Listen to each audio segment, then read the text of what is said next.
মাত্র ১৫০ টাকায় যদি আপনি পেয়ে যান প্রিমিয়াম লেভেলের একটা মিট বক্স এবং সেই সাথে যদি আরো পেয়ে যান মাত্র ১০০ টাকাতে প্রিমিয়াম লেভেলের শোরমা এবং এই সকল খাবারগুলো খাওয়ার জন্য যদি আপনি প্রাকৃতিক একটা মনোরম পরিবেশ পেয়ে যান যেটা সম্পূর্ণ নদীর ধারে অবস্থিত এবং ফ্রেন্ডস ফ্যামিলি নিয়ে সুন্দর মতো আড্ডা দেওয়ার মতো একটা জায়গা, তাহলে আপনার অনুভূতিটা কেমন হবে? আমার জানা মতো আপনার অনুভূতিটা অনেক অ্যামেজিং হবে এবং সেই জন্যই মূলত আপনাদেরকে আজকে এমন একটা রিভার সাইড ক্যাফের জন্য নিয়ে আসছি যেখানে আপনি প্রবেশ করলেই মনে হবে যে আপনি একটা ভিন্ন জগতে চলে আসছেন। এবং সত্যি বলতে গেলে চাঁপাইনবাবগঞ্জের ভিতরে আমার কাছে one of the most favourite place হচ্ছে এই রিভার সাইড ক্যাফেটা। ফেভারিট হওয়ার সবচেয়ে বড় রিজন হচ্ছে শহরের কোলাহল থেকে দূরে একদম বাইরে নদীর ধারে সুন্দর একটা শান্তিপূর্ণ জায়গা, যেখানে আপনি বন্ধু বান্ধব হোক অথবা পরিবার পরিজন হোক যাদেরকেই নিয়ে আসবেন তাদেরকে নিয়ে এসে একটা শান্তিপূর্ণ সময় আপনি কাটাতে পারবেন। এবং এই জায়গার প্রত্যেকটা জায়গা এতটাই সবুজছান্ন যে আপনার চক্ষু শীতল হতে বাধ্য আপনি যেই জায়গায় তাকান। এবং প্রত্যেকটা প্লেসই অনেকটা অ্যামেজিংলি ফটোজেনিক এবং তাদের মেনু কার্ডের দিকে দেখলে আপনি বুঝতে পারবেন প্রত্যেকটা খাবার এতটা বাজেট ফ্রেন্ডলি যে আপনি ইচ্ছা মতো অর্ডার করতে পারবেন। এবং সেই জন্য আমরা বেশ কয়েকটা খাবার অর্ডার করেছিলাম, যেগুলোর মাঝে ছিল তাদের প্রিমিয়াম মিট বক্স যেটার প্রাইস ছিল মাত্র ১৫০ টাকা এবং তাদের প্রিমিয়াম শোরমা যেটার প্রাইস ছিল ১০০ টাকা এবং সেই সাথে আরো দুইটা ড্রিঙ্কস ছিল যেগুলোর প্রাইস ৫০ থেকে ৬০ টাকার মধ্যেই ছিল। এবং সত্যি বলতে তাদের মিট বক্সটা ট্রাই করার পরে আমি একটা জিনিস বুঝতে পারি যে আমাদের চাঁপাইনবাবগঞ্জে আমি এর থেকে বেটার মিট বক্স এর আগে কোনো জায়গাতে খাই না। এবং আপনারা যদি এখানে আসেন তো অবশ্যই তাদের প্রিমিয়াম মিট বক্সটা ট্রাই করবেন, কারণ এটার ভিতরে চিকেনের যে কোয়ান্টিটিটা ছিল সেটা জাস্ট অ্যামেজিং বললেই চলে। এবং সেইটার পরে তাদের এখানে যে স্পেশাল শোরমাটা ছিল সেটা মূলত আমরা অর্ডার করেছিলাম যেটার প্রাইস ছিল ১০০ টাকা এবং শোরমাটার ভিতরে চিকেনের যে কোয়ান্টিটি ছিল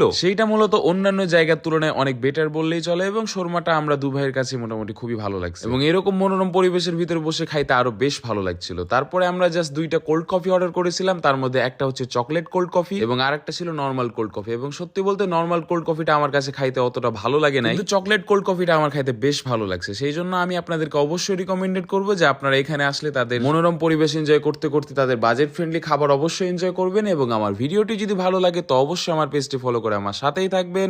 দেখা হচ্ছে পরবর্তী ভিডিওতে। আল্লাহ হাফেজ।